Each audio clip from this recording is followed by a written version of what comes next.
Peggy 18. The North is a dangerous place for small buggies like yours.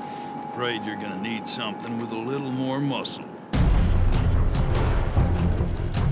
Fundamentally, a first-person shooter needs to pull the player into the action, to have him ducking and dodging in his chair what he sees coming at him on the screen.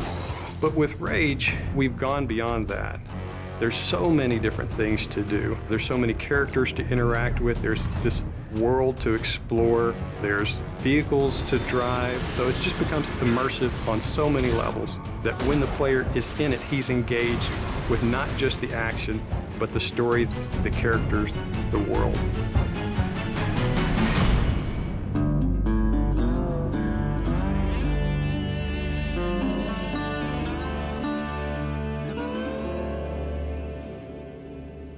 The Wasteland in Rage is kind of like a plate that the rest of the game sits on.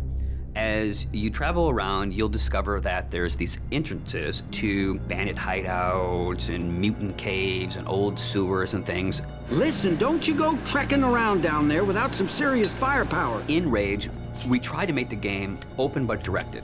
Player choice is very important in Rage. The Wasteland is more than just a setting for the story. It's its own gameplay level, for lack of a better word. It's the thing that stitches the story and it stitches the action all together. We want you to follow this action movie experience, but we allow you some freedoms to kind of explore different things. Each of the missions does kind of surround the story. For instance, we have an electrobolt for the crossbow weapon. Electricity, water, that makes sense.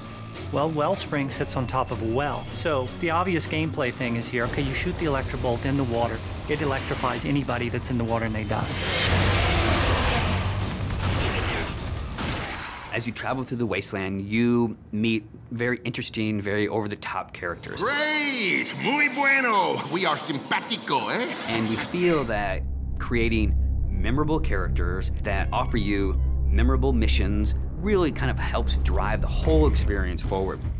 The interactions that the player will have with these characters should hit something in the emotional nerve of the player.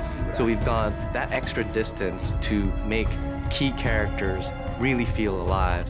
So you know when you go talk to Dan or the J.K. Styles, the producer of that crazy TV show, or the sheriff, you forge these relationships with them. And they give you lots of bits of the story, but you live through the rest of those elements. We felt that crafting interesting people made everything fit together. I know you got questions, but we gotta get moving. You're driving across these landscapes and you're going visit people here and they're giving you jobs to do. So I hear you have a message from our friend Dan. Let's have it then. One of the things that we discovered with Rage is when people saw us drive around, shooting other cars, they immediately said, I want to do that in multiplayer. So we've taken the best parts of the vehicle combat from the single-player experience and added a really fun, intuitive multiplayer experience with it. We also have this cooperative style gameplay that allows a player to get with a friend, run through a level that's maybe changed a little bit from things that they've seen in the game, and then we roll a little bit of fiction into that. So it's taking all the kind of visceral, in-your-face action, but you're doing it with a buddy. We really have the best of both. We have great co-op missions and some great vehicle multiplayer. We want to provide this smorgasbord of different things that the player can do so that they can become immersed with other things rather than just a critical story path. But if you want, you can go to the store, get a couple more grenades, outfit yourself with some new ammo types, jump back in the car and head for the next action. And we're okay with that.